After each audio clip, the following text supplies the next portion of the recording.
Canal 1. Somos contenido.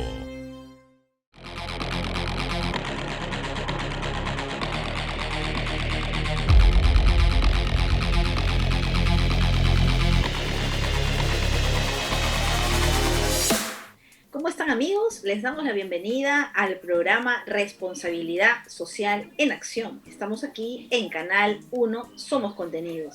Este es nuestro primer programa y estamos muy contentos de poder compartir con ustedes un espacio donde vamos a reflexionar sobre el concepto de responsabilidad social, sobre sostenibilidad, la evolución que ha tenido ese concepto en estos años, en estas 2 últimas décadas. Y también vamos a poder conocer experiencias puntuales de empresarios, de empresas que están haciendo hoy políticas y prácticas en responsabilidad social. El día de hoy tenemos a nuestro primer invitado. Él es el profesor Baltasar Carabedo, académico, un conocedor, un estudioso y diríamos en el Perú un pionero en el tema de la responsabilidad social. Baltasar ha dedicado muchos años de su vida no solamente a la parte de la investigación, sino también a la parte de la consultoría, y ha trabajado con algunas empresas peruanas, ha trabajado varias investigaciones y tiene además varias publicaciones y libros que son hoy en día un referente en temas de responsabilidad social. Vamos adelante entonces con Baltasar Carabedo, académico y consultor reconocido en el Perú.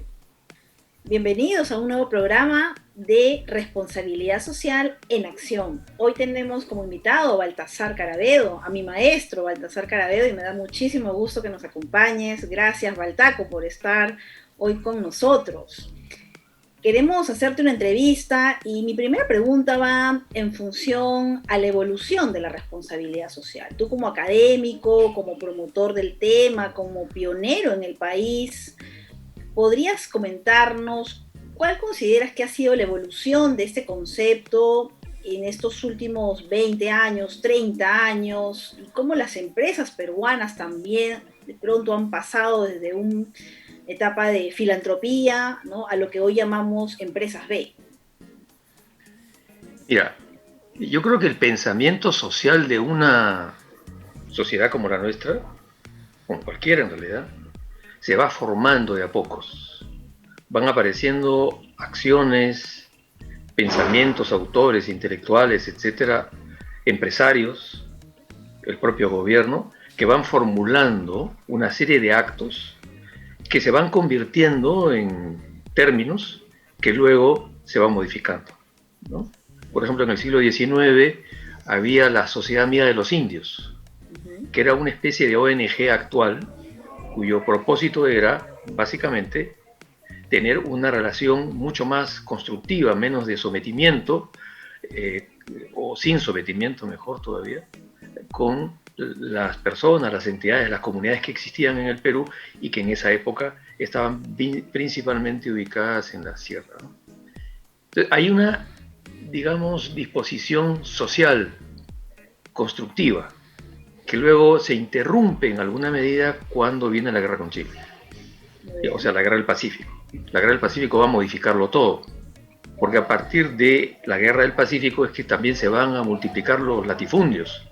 O sea, hasta ese momento, digamos, la estructura de propiedad en la sierra no era pues tan concentrada como lo va a ser después.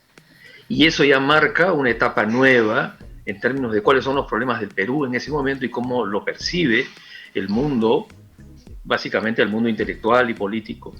Y eso va a dar, digamos, como resultado un conjunto de planteamientos que son, digamos, en ese momento los que destacan más. No hay que olvidar a Víctor Andrés Belaúnde con la crisis presente, por ejemplo, ¿no? Y cómo él pensaba que los terratenientes estaban sobre representados y que no tenían en realidad una función tan constructiva como la que el Perú debía tener en ese momento. Pero luego José Carlos Mariátegui, con sus 7 ensayos, señala que, por ejemplo, el tema principal del Perú era el indio y la tierra, básicamente por el tema del latifundio. Y al campesino se le llamaba indio en esa época, así era la expresión, ¿no? Y luego han venido, pues no sé, por ejemplo, gobiernos como el de Leguía, que, digamos, dio pie a una protección a las comunidades que ahora llamamos campesinas, Y luego han habido otras iniciativas que tienen que ver, por ejemplo, con lo que fue la Constitución de 1933, que digo y la menciono, es importante, porque en el artículo 45 ya aparece el tema de compartir las utilidades con los empleados y trabajadores de las empresas. Aparece como una formulación, ¿no? Y más adelante han comenzado a emerger otros problemas. En una etapa, el tema más importante era la relación, digamos, empresario-trabajador. Trabajador, muy bien. Más adelante, sobre todo después de la Segunda Guerra Mundial, cuando van a comenzar a darse, digamos, unos elementos que permiten percibir que algo estaba pasando con el medio ambiente, después de la Segunda Guerra Mundial, bueno, ya había habido una destrucción terrible con la guerra, sobre todo en Europa y por supuesto en Japón, pero cuando eso se da, digamos, comienza a aparecer ya una cierta percepción del tema ambiental. Una conciencia. Una cierta conciencia, ¿no? Estamos generando, pero no por las razones que luego van a aparecer como las que fundamentan esta percepción, porque en este caso era básicamente la guerra, la destrucción, en fin, la mutilación de una serie de aspectos del ambiente, de las ciudades, el terreno urbano fue pues destruido, ¿no? No acá en el Perú, pero sí en Europa principalmente y por supuesto en Japón, ¿no? Acá en el Perú van a aparecer también inquietudes de ese estilo, pero van a tomar un poco más de tiempo. O sea, la preocupación por el tema ambiental va a aparecer posteriormente. Yo diría que principalmente, aquí no hay que poner pues fechas muy exactas, ¿no? Sino básicamente espacios de tiempo, va a aparecer como por los 80s, aunque el tema ambiental ya había aparecido desde antes, ¿no? El Club de Roma ya había publicado, con el apoyo de algunos investigadores jóvenes, un texto que fue pues muy importante en su momento, Los límites del crecimiento, y plantea, ¿no?, una especie de desmontaje del proceso tal como venía dándose, porque eso, de acuerdo a lo que pensaban en ese momento, iba a generar una complicación para el mundo y eventualmente un colapso. Aquí en el Perú, algunas instituciones, la Sociedad Peruana de Derecho Ambiental, Ecoterra, en fin, las propuestas de código de ética, ¿no?, que el código de ética que se dio en el año 90, digamos, la ley sobre el cinturón ecológico de Lima y cosas por el estilo van a comenzar a aparecer. Ahora, el 90... ONGs, por ejemplo, has mencionado a SPDA. Claro, varias ONGs comienzan a plantear el tema, pero no está tampoco fuera del radar del empresariado. Porque, sí, en el año 83 la industria peruana da cuenta, ¿no?, la revista, de un premio que hubo a una empresa que había tenido un muy buen comportamiento ambiental. Pero no era un tema todavía, no era un tema general, no era un tema que se discutía o intercambiaba, digamos, continuamente. La Sociedad Peruana de Derecho Ambiental, no sé exactamente cuándo, pero me parece que se fundó con el año 86, o sea que es posterior a eso, y el Código Ambiental, o el Código del Medio Ambiente, recién va a aparecer en el 90. Pero ya algunas empresas comenzaban a plantear el tema. Lo mismo ha pasado con lo que tiene que ver con responsabilidad social. Cuando se inaugura el CADE del año 59, digamos que empezó propiamente, me parece que el año 61, su fundador, Mariotti, habla de la responsabilidad del hombre de negocios. Tú, que enseñas el curso, seguramente te acuerdas del texto de la responsabilidad del hombre de negocios que publicó un personaje importante que promovió la responsabilidad social, pero no se hablaba todavía de responsabilidad social. La responsabilidad social como término, como concepto, va a aparecer recién, digamos, posteriormente, probablemente más hacia los 70s y los 80s, cuando Freeman, digamos, hace su definición de stakeholders o grupos de interés. Teoría de los stakeholders. Claro, la teoría de los stakeholders, ¿no?, de los grupos de interés, que luego también se ha ido modificando. Pero los conceptos van apareciendo en ciertas circunstancias. Y por lo tanto hay que tener una mirada, me parece a mí, un poco para comprender el proceso, un poco histórica, un poco para ver quiénes son los actores que dicen, cómo lo dicen, qué destacan, y luego, digamos, los que van a ir dándole una sistematización más intelectual al término, al concepto, a la palabra, ¿no? Entonces, estos elementos van a irse desplegando como si fueran vectores que tienen diferentes sentidos o que se mueven en diferentes planos y que producen, ¿no?, finalmente un concepto que luego igualmente, más adelante también es modificado, ¿no? Pero bueno, la conciencia del tema de responsabilidad social, tal como la sentimos, no sé si exactamente igual, pero un poquito parecido a lo que hoy podemos eventualmente sentirla, yo creo que va a aparecer recién a partir del año 2000 en adelante. Dirías que en estos últimos 20 años es que venimos... Yo diría que en estos últimos 20 años, porque antes tampoco habían herramientas para medir.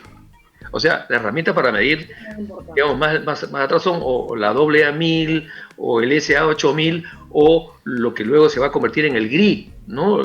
CERES se funda en el año 97, luego se convierte en el Global Reporting Initiative y recién, digamos, al empezar los 2000 van a comenzar a aparecer estos reportes de que ahora conocemos como reportes de sostenibilidad, pero no habían herramientas para trabajar. Entonces todo era una cosa más vinculada a la filantropía.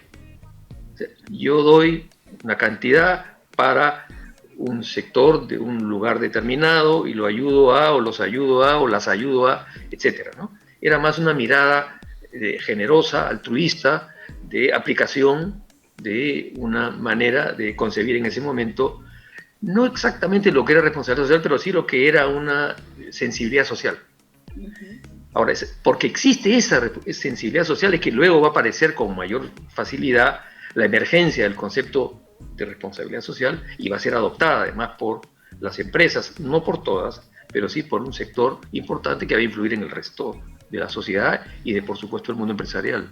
A eso quería llegar. Nos has hablado, digamos, de la evolución social del concepto, de la necesidad de construirse en el camino, de la conceptualización, pero luego si lo llevamos a la práctica, a la praxis, las peruanas, y lo aterrizamos ya en nuestra realidad, estos últimos 20 años, ¿cómo consideras que ha sido esa evolución? Las empresas, y acá también hay un factor bien importante, los directivos, ¿no? Cómo ellos han ido tomando conciencia, reconociendo esa responsabilidad que tienen con el entorno, ¿no? Y han ido desarrollando una serie, pues, de políticas, de prácticas. Has mencionado el código de ética, por ejemplo, ¿no? Es una manera muy puntual de marcar y decir: yo me responsabilizo y quiero comportamientos, quiero una conducta propia, atenta, responsable, ¿no? Con mi entorno. Entonces, en esa línea, Waltaco, dirías que en estos 20 años, ¿cómo ha sido esta evolución de parte de los empresarios?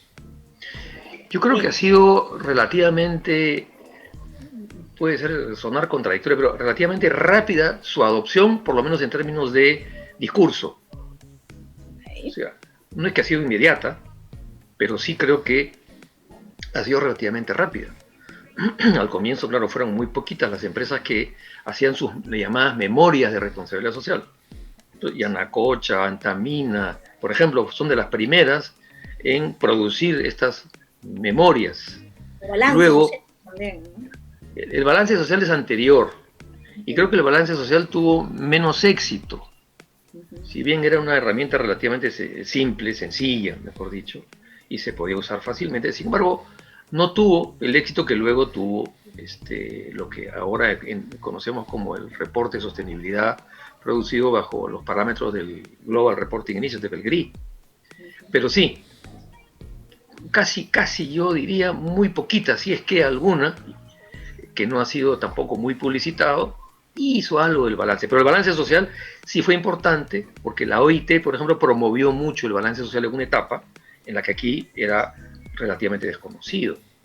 Pero la lógica que había en la presentación del balance social sí fue escuchada y fue incorporada como una preocupación que luego encuentra un asidero mejor en lo que son ya los reportes a los cuales he hecho referencia, y es esta predisposición la que hace factible que los empresarios adopten, cuando menos, ¿no? En términos de lo que es el discurso, la fraseología, la terminología, y en algunos casos menos haciendo memorias propiamente. Yo recuerdo haber visto memorias que, claro, en una época no estaban los estándares del GRI. Exacto. Y por lo tanto uno, desde la memoria, simple y llanamente declaraba todo lo magnífico que era. El GRI ya te va poniendo, digamos, otras consideraciones para que tú tomes en cuenta, porque la idea no es solamente decir, mira qué bonito que soy, sino también, mira, en realidad tengo tales y tales dificultades y las voy a ir a corregir, qué sé yo. Pero no había esta mirada completa que me parece a mí tiene mejor el GRI, y hay otras herramientas también, no es solamente el GRI, pero la menciono porque es la que ha sido hasta ahora más usada, ¿no? Por las empresas más grandes principalmente. Sé que ahora hay un movimiento más para que el GRI pueda ser utilizado a nivel de las pequeñas empresas, ¿no? De las micro, pequeñas empresas, las MIPES. Pero digamos que sin herramientas era más difícil medir, y sin medir era más difícil gestionar. Entonces la idea de medir, gestionar tiene, o va aparejada mejor, con estas emergencias de nuevas herramientas. Acá en el Perú se hizo una herramienta, la hizo SACE, el año 97, y la dio a conocer principalmente con la gente, los empresarios que estaban en Perú 2021. 2021, claro. Sí, que fueron los que más o menos se asociaron con SACE para promover el tema, y se hizo una visita por diferentes lugares del Perú, muy importante, porque se promovió mucho lo que era tanto visión, que era la iniciativa de Perú 2021, como responsabilidad social, que era el interés que tenía en ese momento SACE y que lo había, digamos, propalado, ¿no? Entonces, digamos que fue acogida, no digo que sin resistencia, pero sí fue acogida rápidamente. Y algunas universidades como la Pacífico, por ejemplo, y la Católica, ¿no?, impulsaron, o por lo menos en todo caso abrieron sus puertas, por decirlo de alguna manera, para que se incorporaran o seminarios al comienzo, luego fueron cursos, llegaron a haber maestrías de responsabilidad social, que fue lo que también contribuyó a que se difundiera esta noción, este concepto, tal como ahora son pues los ODS, por ejemplo, ¿no? Si bien desde el 2015 para acá, pero antes con lo de la responsabilidad social y con la declaración además de Naciones Unidas, ¿no?, el año 99, como que van a comenzar a darle mucho más sentido. Y dado que, digamos, el comercio internacional tomaba en consideración cada vez más las prácticas de responsabilidad social, y eso implicaba poder hacer reportes, mostrar la conciencia que tenían las empresas, entonces eso fue poco a poco tomando más vigor, y creo que en los últimos 20 años ha habido un crecimiento rápido, relativamente rápido, ¿no? Pero el problema ahí ya no es tanto eso, sino la práctica misma, ¿no? Y las miradas que tenemos ahora, que están más enriquecidas con una serie de elementos que han aparecido más recientemente. Y tenemos ahora además una gran variedad de herramientas. Yo, por ejemplo, y para responder en parte a la pregunta que me hiciste originalmente, he trabajado mucho lo que es la empresa B, o lo que es en realidad una evolución, digamos, la mirada de empresa B, que es una modificación interesante, significativa, que toma básicamente digamos, la noción, ¿no?, de valor compartido. Saca de ahí, aunque las empresas B van a surgir antes de que se publicaran los textos que hacen referencia ya a valor compartido, ¿no?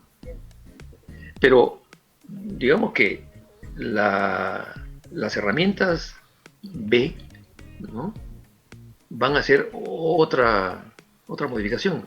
Yo doy este curso en la Católica, curso de responsabilidad social. Y el trabajo final que tienen que hacer los alumnos es escoger una empresa que cuelga su reporte en internet, pero que actúa en el Perú, y que con esa información, que claro, es sesgada de todas maneras, porque es parcial, quien la lee no conoce todo lo que hay detrás, pero que con esa información llene la herramienta de evaluación B.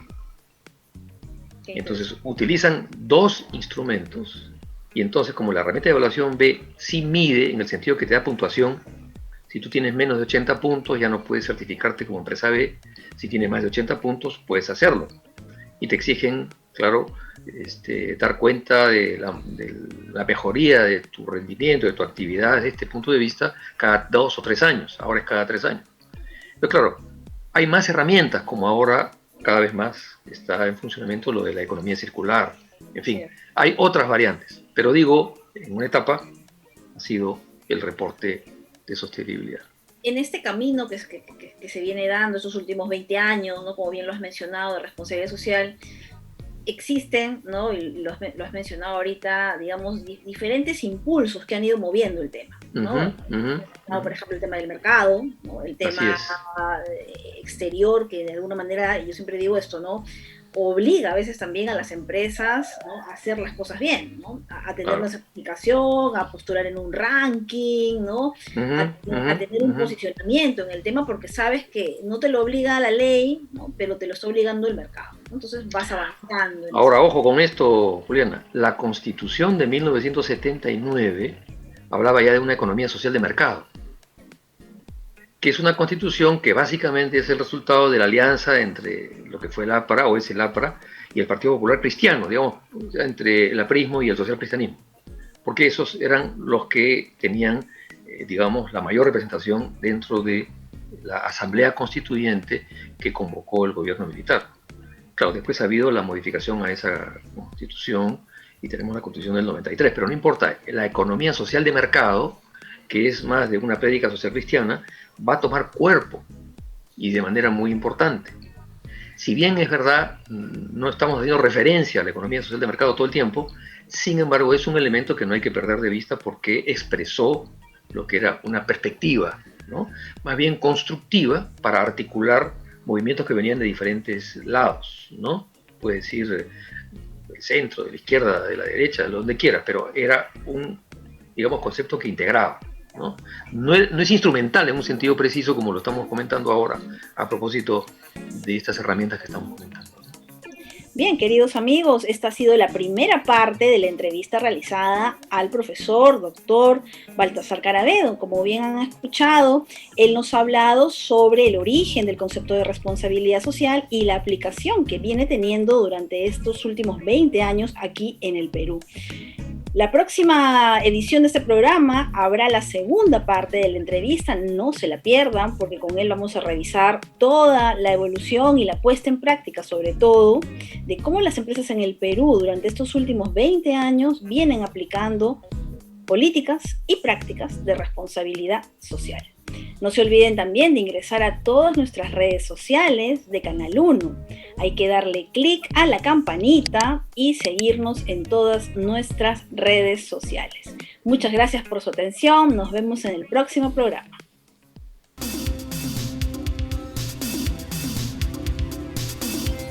Canal 1. Somos contenido.